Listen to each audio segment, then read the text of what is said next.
Robbing kim? Robbim Alloh. Dining qaysi? Dinim Islom. Payg'ambaring kim? Payg'ambarim Muhammad sallallohu alayhi vasallam. Kitobing qaysi? Kitobim Qur'oni Karim. Tilaging nima? Tilagim iymon. Qiblang qaysi? Qiblam Kabatulloh. Millating qaysi? Ibrohim Halilulloh millatidanman. Kimning mazhabidansan? Imom Azam Abu Hanifa mazhabi. Do'stlaring kim? Do'stlarim chahor yorlar. Ular kimlar?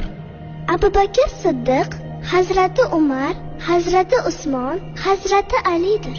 Qachondan beri musulmonsan? Al-Misoqdan beri. Al-Misoq nima? Alloh taolo ruhimizni yaratib, ulardan va'da olgan kun. E'tiqoding qaysi? Ahli sunna va jamoa e'tiqodi. Kimni yaxshi ko'rasan? Alloh taoloni. Undan keyinchi?